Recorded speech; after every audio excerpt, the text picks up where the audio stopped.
Hola, hola. Hola, hola, hola. Sí, sí, no.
Ya se graba.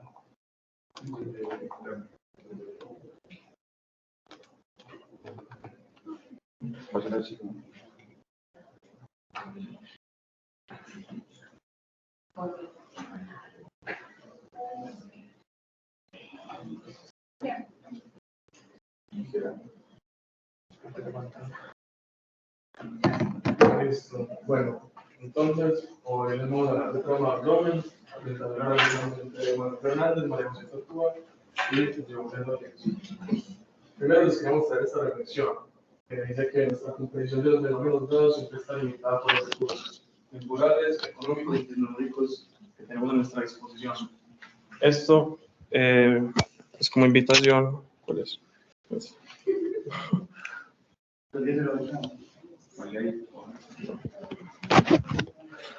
Bueno, esto es para que tengamos, pues, como la invitación a que sepamos que el conocimiento no es nuestro, que así como fue diferente en el pasado, podrá ser diferente en el futuro.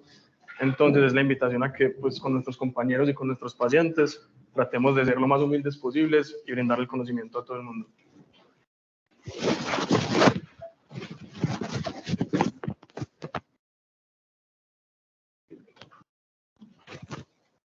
Bueno, primero, ¿por qué hablar de trauma de abdomen? En los últimos años y en las últimas décadas, la incidencia del trauma ha venido en aumento, pues primero por las altas velocidades y también por el ingreso de armas cada vez más letales. Además, es la principal causa de muerte en los pacientes jóvenes y también es responsable de la pérdida de años de vida laboral, incluso más que el cáncer o enfermedades cardíacas concomitantes. Además, un tercio de los pacientes que van a necesitar una laparotomía exploratoria tienen un examen abdominal normal y aproximadamente el trauma de víscera hueca está hasta en el 15% de los traumas fatales, y esto va a contribuir a una muerte tardía, pues dada por sepsis. En la anatomía vamos a cambiar un poco, pues, el chip con la topografía, pues, normal del abdomen, y acá la vamos a definir, pues, un poco más diferente. Pues primero, tenemos que tener en cuenta que toda herida entre la línea intermamilar y el pliegue glúteo nos puede generar una lesión tanto en órganos intraabdominales, pues intraperitoneales o retroperitoneales. Además, hay una zona que se llama la zona tóraco-abdominal, es la señalada con verde acá,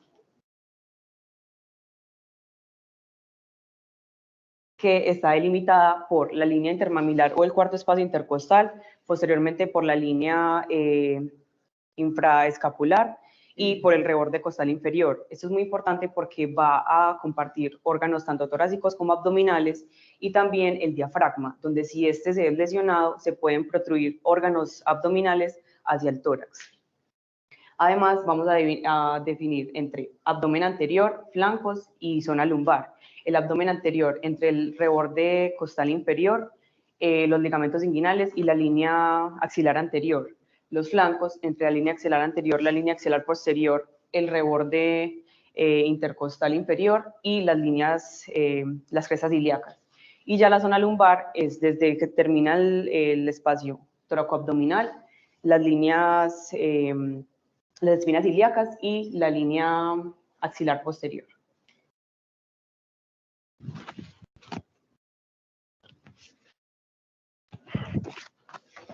Gracias. Bueno, entonces ahora para que hablemos de trauma abdominal cerrado contuso, lo que estamos definiendo en trauma cerrado es una herida de los órganos intraabdominales en ausencia de una solución de continuidad tegumentaria. O sea, pues básicamente el paciente que no tenga ninguna abertura en la piel. Normalmente se genera por colisiones en accidentes de tránsito, caídas de altura o asalto por arma contundente. Entonces, pues aquí les queríamos traer como las definiciones que tenemos de un trauma de alta energía, que va a ser entonces una caída en adultos más de 6 metros, en niños 3 metros o 2 a 3 veces la altura. Y un choque automovilístico, pues tenemos como varias cosas que nos dirían que es un trauma de alta energía, como dependiendo del hundimiento de la hojalata, si hubo eyección del paciente, si hubo algún muerto en la escena, y dependiendo de la velocidad, pues, y el vehículo, si fue una moto más de 32 kilómetros por hora, o también si fue un peatón o un ciclista, y en automóvil tendríamos que es más de 60 o 70 kilómetros por hora, dependiendo de la literatura. Es importante que en el trauma cerrado la lesión se va a producir por aumento de la presión intraabdominal, lo que va a romper las vísceras huecas, porque hay una presión que mueve los órganos contra la columna o contra la pared torácica, lo que va a romper principalmente las vísceras sólidas, o por el mecanismo de aceleración, desaceleración, que lo que va a producir es fuerzas de cizallamiento que van a romper la unión entre los órganos y el peritoneo. Con respecto a la evaluación inicial, entonces, ¿qué hay que hacer con estos pacientes? Primero, toda la historia clínica para determinar la energía del trauma y la cinemática. Y es importante, pues, como ser conscientes de que estos pacientes pueden llegar en un espectro desde el paciente totalmente normal y asintomático hasta el paciente que tiene alteración del estado de conciencia o está en extremis. Entonces, es importante que tengamos como aquí los signos clínicos que más frecuentemente se asocian a trauma abdominal. Aquí tenemos el LR de cada uno. El principal es el signo del cinturón, que como ven aquí es la equimosis en la zona en la que uno se pone el cinturón. También tenemos el signo de Blomberg, la hipotensión, distensión abdominal, defensa y la fractura de fémur. Esta última es importante porque los pacientes que sufren un trauma en calidad de peatón normalmente tienen lesiones en piernas, abdomen y cráneo. Por lo tanto, si encontramos una de estas en un paciente que sufre un accidente de tránsito, pues debemos descartar las otras dos. Y si bien el LR positivo de estos hallazgos es muy alto, el negativo, así sea en ausencia de todos, no llega a ser pues como menor a -1. Por lo tanto, no podríamos descartar en un paciente sin estos hallazgos que tenga una herida abdominal significativa. Con respecto a los métodos diagnósticos, pues ya hablamos del examen físico, tenemos también la radiografía, el TAC, FAST, lado peritoneal diagnóstico y la parotomía exploratoria. Entonces vamos a explicarles más o menos de cada uno.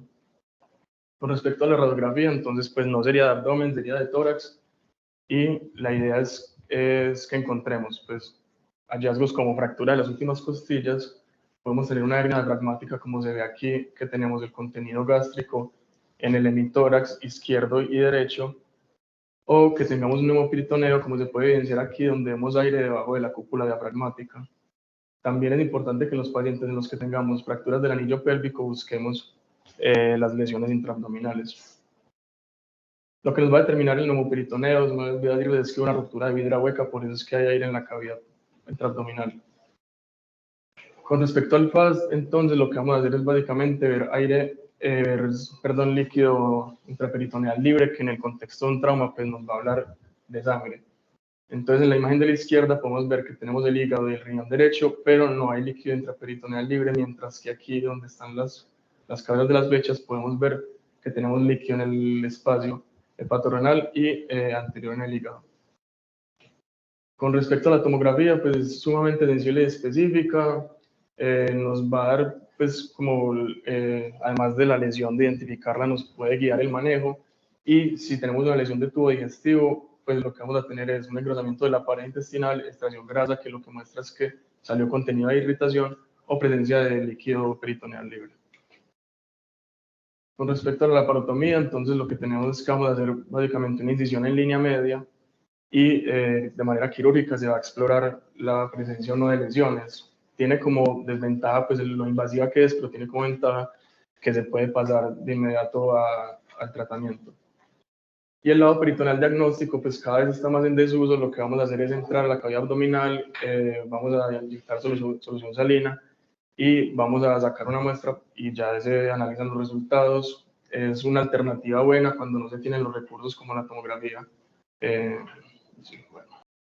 Entonces, el algoritmo de manejo lo que quisimos hacer es partirlo en paciente estable y paciente inestable. En los pacientes estables, lo primero que tenemos que determinar es si el examen físico es o no confiable.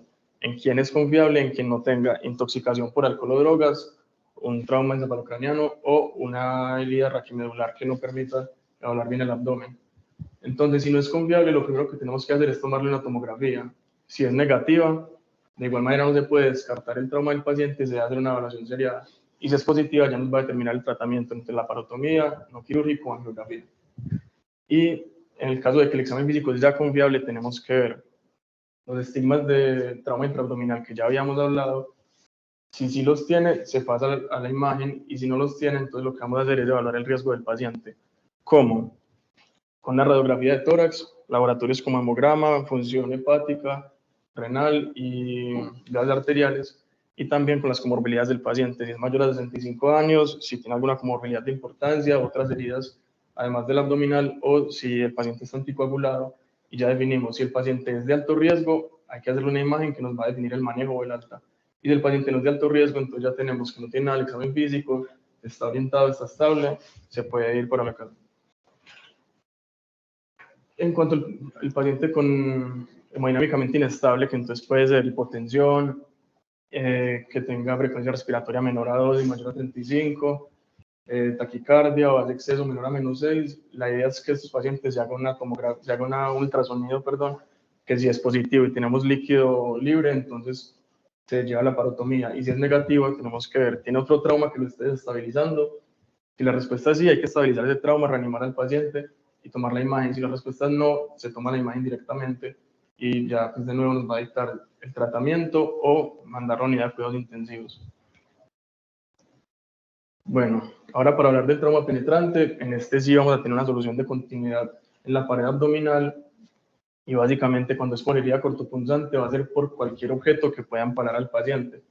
Normalmente son objetos puntiagudos como un destornillador, afilados con un cuchillo, pero puede ir desde unas tijeras hasta los cuernos de un toro, lo que sea. Entonces aquí, por ejemplo, tenemos esta herida en este paciente, y ¿qué es lo que más se va a afectar en este tipo de heridas? Las vísceras huecas y los vasos, y ya dependiendo de dónde se localice la lesión, pues van a ser los órganos que se afectan. Entonces, con respecto a la evaluación inicial, es muy importante que definamos cómo fue, pues en qué posición estaba el paciente, por dónde entró pues el cuchillo o el arma, qué tan grande, qué tan largo era, y si hubo sangre en la escena o no. Esto pues nos va a ayudar a determinar cuál es el posible órgano afectado. Y siempre que nos lleguen estos pacientes, tenemos que definir de inmediato si tiene o no indicación a la parotomía de emergencia. Entonces, ¿quién tiene? El paciente con inestabilidad hemodinámica, que ya es la misma que habíamos dicho en el trauma anterior, paciente con peritonitis, evisceración diferente al epiplocele, empalamiento, porque todas estas armas que queden metidas dentro del paciente se deben retirar en quirófano por si está dentro de un vaso o algo pues, que pueda amenazar la vida del paciente, que tenga sangre por la sonda nasogástrica o rectal, asimismo que por la herida salga contenido pues, como heces, orina, bilis, o que tenga aire libre en la radiografía de tórax. Entonces aquí ya en los métodos diagnósticos es importante, pues cuando la herida es anterior, podemos hacer exploración digital de la herida, que va a ser con anestesia, con un guante estéril, y metemos el dedo y evaluamos si violó o no el peritoneo. Esto nos va a ayudar a definir la conducta. Si no se violó el peritoneo, pues lo que hay que hacer es suturar y mandar al paciente para la casa, pero si se violó el peritoneo, pues ya estamos frente a una potencial herida intraabdominal. Entonces, pues aquí les traigo un ejemplo. Esto no es del abdomen, pero de igual manera, pues es meter básicamente el dedo en la herida. Y es difícil de hacer, pero tiene una sensibilidad y especificidad del 100% cuando lo hace un cirujano. Con respecto a la observación y examen físico seriado, entonces, pues lo que vamos a hacer es que se deja al paciente y se revisa idealmente cada 6 horas por el mismo médico. Entonces, vamos a revisar tanto los signos o síntomas de peritonitis, la herida abdominal, el estado neurológico y el estado vascular. Esto con el fin de que si en algún momento el paciente se desestabiliza, significa que tiene una lesión intraabdominal y hay que llevarlo a la parotomía, y en caso de que no, pues hay que definir el tiempo que lo vamos a dejar para que se vaya de alta. Estos pacientes, pues en lo que encontramos en la literatura es que no hay un tiempo exacto para dejar a los pacientes. Tenemos quien recomienda 24 horas con 12 horas de ayuno y 12 comiendo, o por ejemplo en UpToDate nos recomiendan solamente 12 horas en caso de que el paciente no sea mayor de 65, no tenga comorbilidades o otras heridas importantes, y se podría ir para la casa. Y aquí les traemos los criterios de alta: que el paciente debe estar orinando, caminando normal, tolerando vía oral, pues tomando decisiones adecuadas, que no nos dicen muy bien qué es eso, que el examen físico no esté alterado, además del dolor, pues obviamente por la herida, y que el paciente no esté anticoagulado. Con respecto a otras ayudas diagnósticas, aquí la radiografía pues cambia un poquito la importancia, debido a que podría determinar si hubo violación del peritoneo, pero en caso de que ya hayamos hecho la exploración digital y si haya violación del peritoneo, pues el aire que está ahí en el neumoperitoneo pues va a ser debido a la entrada por la herida. Se podría usar en este caso si se sospecha que el arma se rompió y quedó algún pedazo dentro del paciente. Con respecto al FAST, tenemos que es muy importante en pacientes inestables y también inestables para determinar la conducta. tiene como problema que, pues como ya apuñalaron al paciente, tendrá sangre dentro del espacio intraabdominal y puede generar falsos positivos. Y la tomografía, pues es muy sensible y muy específica tanto para lesiones como para vibración peritoneal, sin embargo, no es capaz de excluir 100% la lesión intestinal o diafragmática, por lo tanto, el paciente, así tenga negativa la tomografía, se debe quedar en observación. Y la resonancia, que es más para pacientes embarazadas que no se puede hacer la tomografía. En cuanto al lado peritoneal, pues ya habíamos dicho, dependiendo de los recursos, tiene como problemas que no evalúa el retroperitoneo, pero sí el hemoperitoneo, y aquí pues proponen como unos valores diferentes incluso para la lesión diafragmática. Y en cuanto a la laparoscopia diagnóstica, pues nos ayuda también a ver lesiones diafragmáticas, tiene como problema la maniobrabilidad pues, y la experiencia del cirujano, y que no se puede, pues que para pasarlo un método de tratamiento, pues toca igual hacer la incisión en línea media para una laparotomía.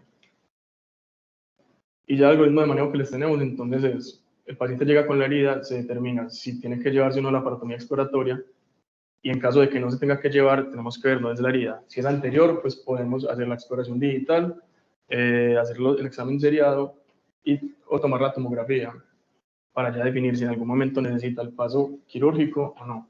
En caso de que sea acostado en espaldas, pues no se puede meter el dedo, ya hemos dicho, se puede generar una vía falsa que nos dé un falso negativo, entonces tenemos que hacer una tomografía que nos va a definir el manejo.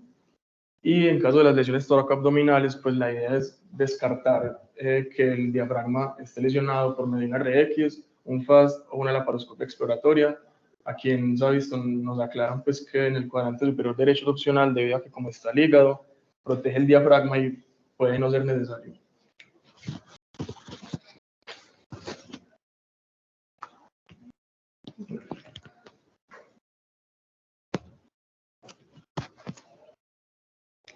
Bueno, ahora con respecto al trauma penetrante pero por herida por arma de fuego, esas heridas normalmente llevan una mortalidad mayor, pues por la alta cinética y la alta energía que es transmitida a los tejidos con estos pacientes. El mecanismo de lesión va a depender tanto de la velocidad del proyectil, del tipo de proyectil y la distancia a que sea realizada pues, el trauma hacia el paciente. Dado que esto nos va a dar una buena información de la extensión, de qué tan grande vaya a ser la lesión del paciente. Existen proyectiles de mediana y alta velocidad. Los de mediana velocidad viajan de 335 a 600 metros por segundo y esos van a generar un tipo de lesión por desgarro tisular. Por otro lado, los proyectiles de alta velocidad viajan a más de 610 metros por segundo y estos van a generar un fenómeno más de cavitación en los órganos. Por otro lado, las escopetas pues, van a tener patrones completamente distintos, dado el uso de perdigones, los cuales se van a esparcir en el periodo del tiempo y van a generar un daño tisular mucho mayor, pues dado que no solamente van a generar el daño donde entra la bala, sino que se van a esparcir por todos los órganos. Esos también se van a dividir en tres, según la distancia que sea hacia el paciente. Más de 6.4 metros, que estas suelen ser las heridas con menos mortalidad, los proyectiles se limitan a tejido celular subcutáneo y a partes profundas de la fascia. Entre 2.7 y 6.4 metros, estas proyectiles ya van a entrar a la cavidad intraabdominal y los perdigones se van a esparcir por los múltiples órganos, y menos de 2.7 metros, que son las heridas más mortales, dado que no solamente van a generar un daño y una destrucción masiva del tejido, sino que también van a tener una contaminación concomitante. Bueno, en cuanto a la evaluación inicial de estos pacientes, lo primero que tenemos que hacer es descartar si el paciente necesita una laparotomía inmediata o no. Acá están pues algunas indicaciones si el paciente necesita: un paciente con peritonitis, un paciente con una evisceración, un paciente que esté inestable hemodinámicamente, que ya los parámetros pues nos los dijo Julián, un paciente que tenga hematemesis o salida de sangre por el recto, pues rectorragia. Acá también es muy importante reconocer si el paciente tiene alteración del estado de conciencia o no. En los casos que tenga alteración del estado de conciencia dado a un TEC, a una intoxicación por alguna sustancia o un paciente que esté intubado, pues el criterio de manejo va a estar definido por el cirujano. Pero los pacientes que no tienen alteración o tienen mínimas alteraciones pueden ser candidatos a manejo no quirúrgico. Además, en el examen físico de estos pacientes algo que normalmente no hacemos mucho en la práctica médica, es muy importante revisar tanto espalda, periné, axilas, pliegues, cuero cabelludo, y en pacientes que tengan lesiones en el hipogastrio también está indicado el tacto rectal y el examen genitourinal. La exploración local de la herida, pues a diferencia de los otros traumas, acá no tiene mucha utilidad dado al mecanismo de los proyectiles, que en realidad si hacemos una exploración no vamos a poder delimitar un trayecto muy certero. La radiografía es muy importante y tiene mucha utilidad en pacientes que tienen una entrada del proyectil y no tienen salida, pues para ubicar dónde está localizado el proyectil. Y también la radiografía es extendida porque los proyectiles pueden entrar a componentes sanguíneos y viajar a partes anatómicas completamente distintas a donde entraron. El TAC de abdomen contrastado pues es uno de los mejores métodos diagnósticos, tanto porque nos va a ayudar a definir el manejo del paciente que no necesite cirugía, y también porque tiene una sensibilidad del 90% y la especificidad del 96%. Se necesita contraste IV y oral, y también en la literatura dicen que si el paciente tiene trauma colorectal o tiene rectorragia, nos podríamos beneficiar de contraste rectal también.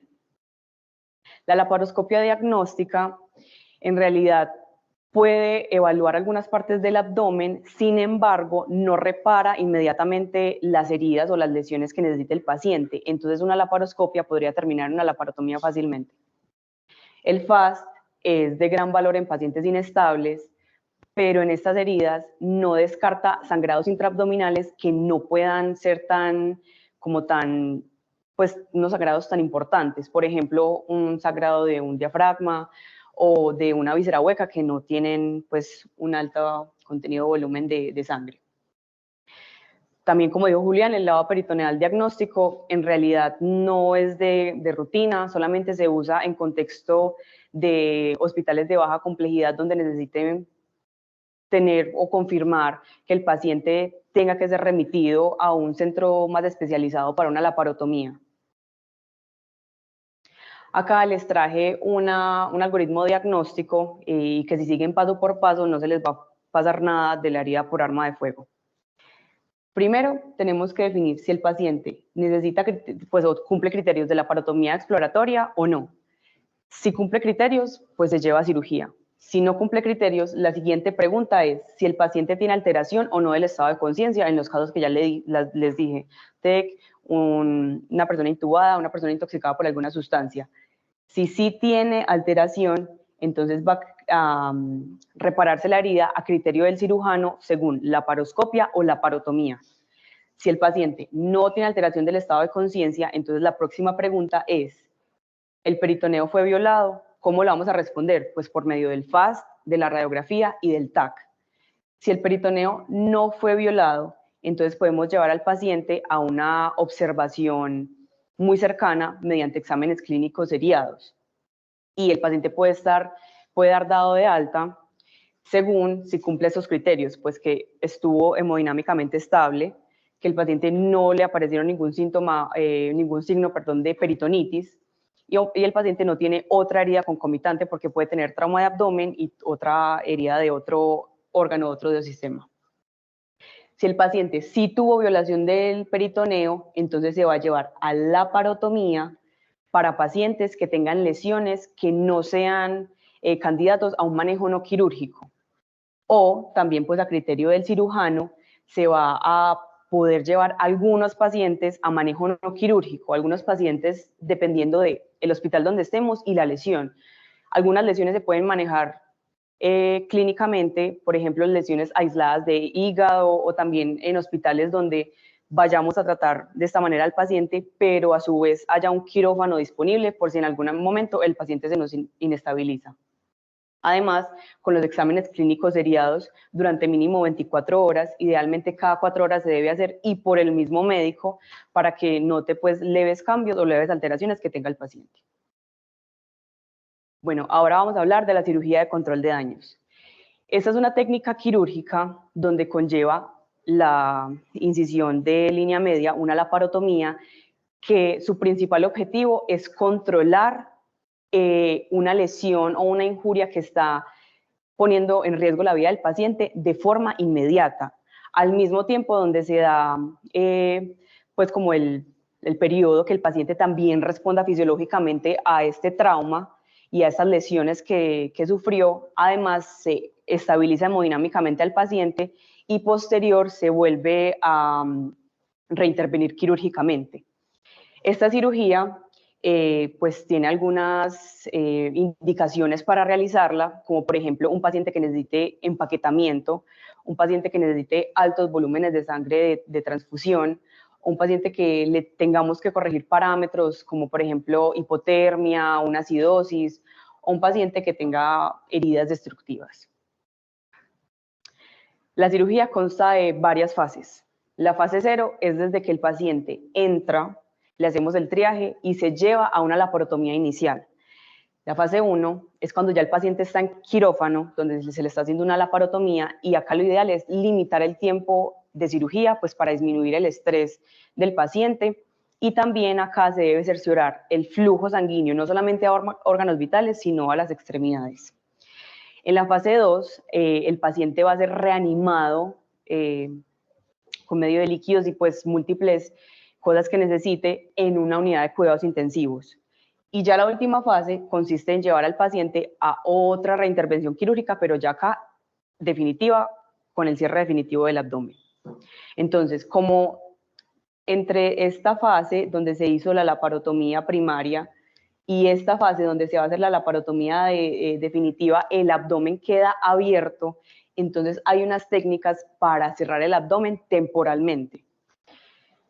Está la aproximación primaria de la piel, pues en la literatura ya pues no se usa demasiado esta técnica, la bolsa de Bogotá, el método Barker de cierre al vacío o como su nombre pues comercial más conocido como método BAC, y la terapia de presión negativa. El tiempo en el que este paciente se lleva a la laparotomía y debe llevar a una estancia en UCI es aproximadamente después de unas 48 a 72 horas después de haberse sometido a la laparotomía, y volver al quirófano idealmente antes de las 48 horas. Y ya pues unos mensajes para llevar a la casa, pues un poco más prácticos para que no se les olvide. Pues recuerden que en el trauma cerrado la segunda víscera hueca más afectada es la vejiga, entonces hagan chichi antes de salir de la casa. No meter el dedo nunca en heridas de flancos ni en zonas lumbares. El examen físico normal de un paciente nunca va a descartar una lesión intraabdominal que pueda tener, y una bala que vea, pues cirujano que llama. Ya, gracias.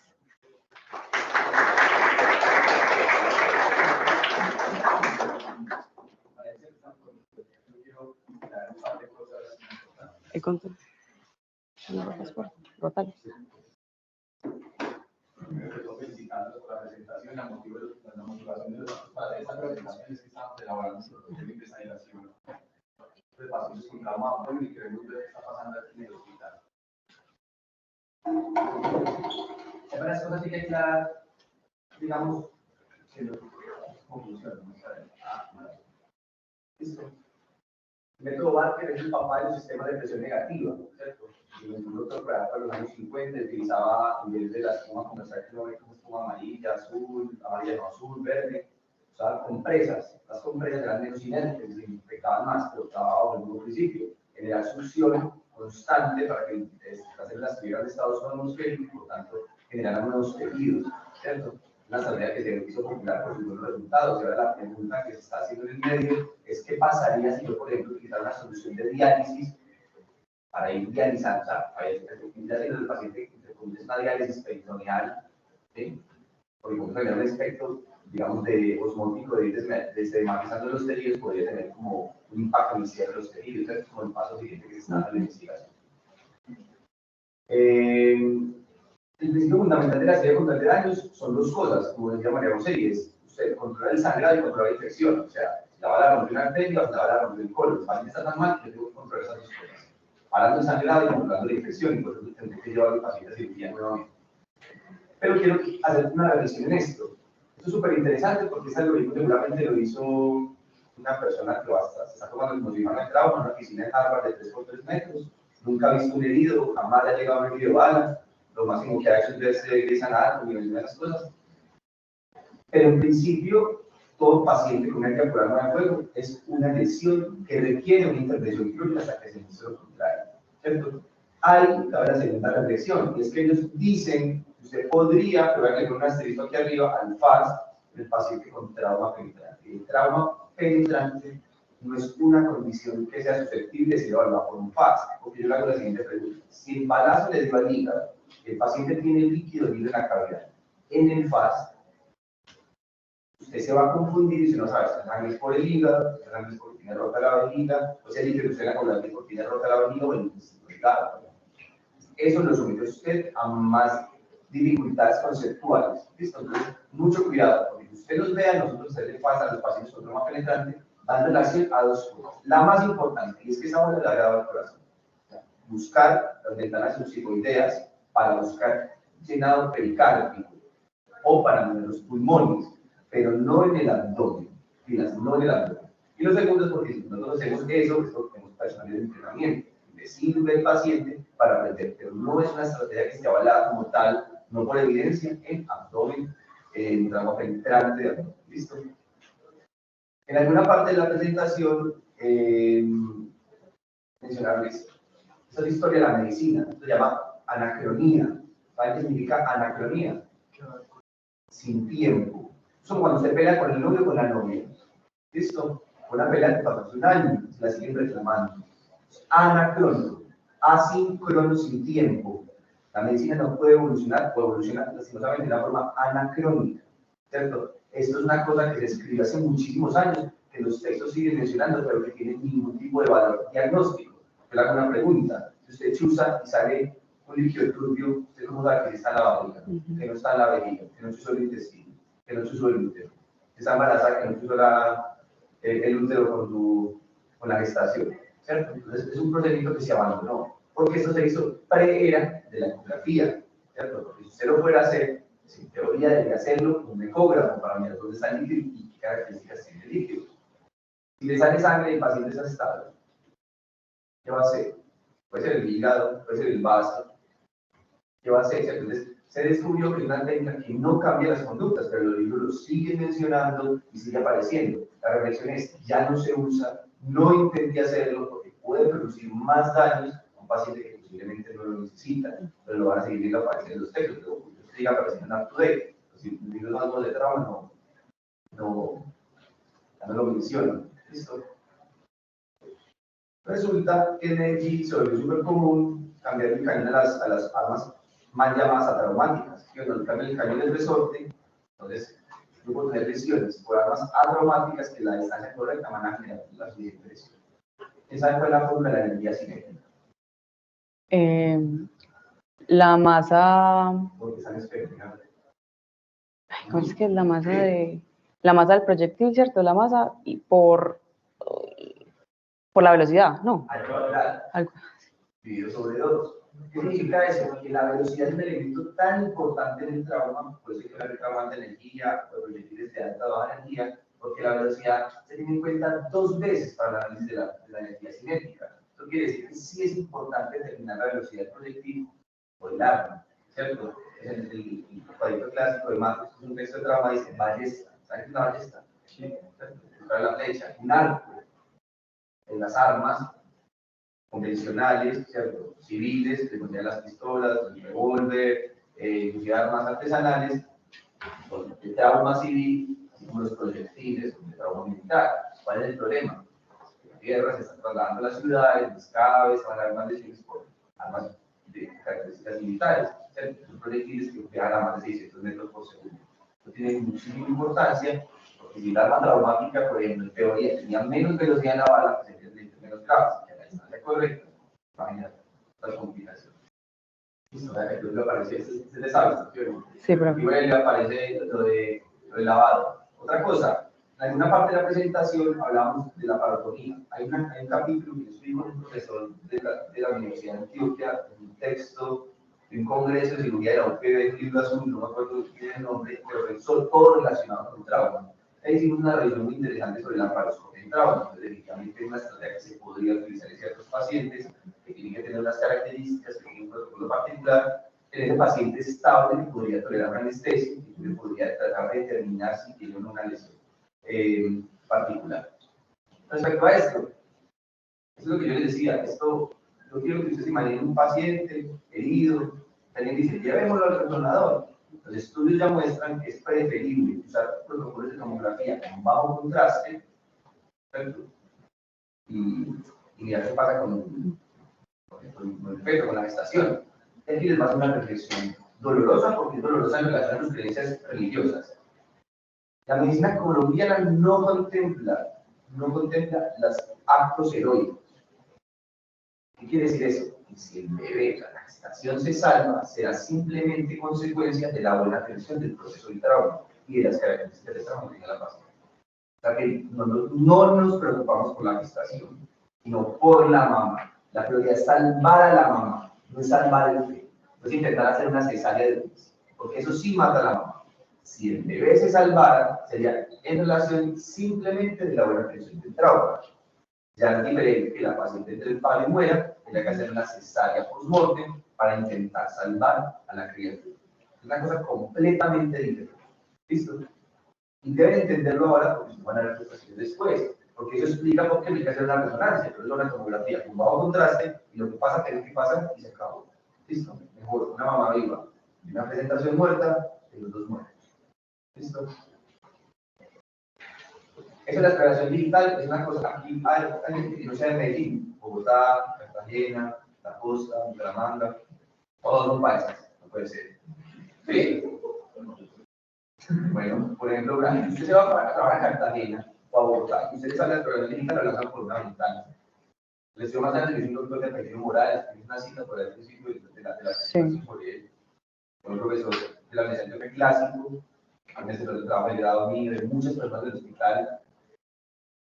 Se trató de determinar y la estrategia incluía ver o no la probabilidad de una lesión del diafragma, ¿cierto? Hay grupos que no aceptan por ningún motivo la exploración digital. Y ellos dicen, o operamos o hacemos imágenes. Los que hacen imágenes, los estudios muestran que encuentran más lesiones en el tiempo. Porque si lo hacen la tomografía ya ley, se va a tener lesiones. Los que operamos más, pues tenemos más complicaciones, como la visceración, las complicaciones de operar en un paciente. Entonces, sí tiene una indicación, si usted nunca lo ha hecho, no intente hacerlo de nuevo. Pero tiene que ser su conducir humano. Por lo menos está con nosotros, cuando está con el para ayudarnos, sienta cómo se siente meter el dedo por el ombligo. Porque es exactamente la misma sensación cuando tenemos un país para ayudar. ¿Listo? Es mucho cuidado con eso, porque nuestros grupos lo van a lanzar por la ventana, aunque tiene estudios que lo valen. Estudios viejos y lo valen. ¿Listo? La foto es mía, pero esa página no tiene haría, pero tiene súper ejemplificado. Eso es una validación completamente. Eso es, por lo demás, una indicación de cirugía. ¿Listo? Y aquí viene una cosa de cirugía.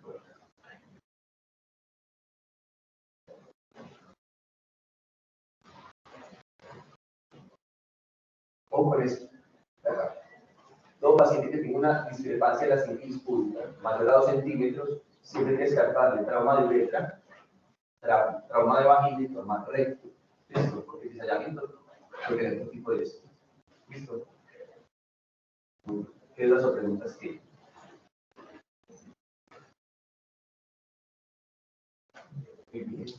Después vamos a hablar del trauma de cine. ¿Listo? A la sucesivamente. Una escena muy bacana, muy interesante. No es básica, pero listo. Ya les había hecho que hay 3 congresos importantes. La Semana Quirúrgica Nacional en Bogotá la hacemos mucho. El Congreso Panamericano de Trauma que va a ser en Lima. El Congreso Argentino de Cirugía que es en noviembre, que es en Argentina. En Buenos Aires.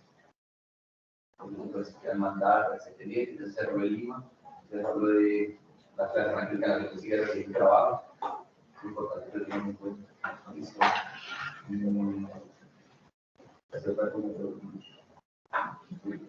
¿Dudas o preguntas?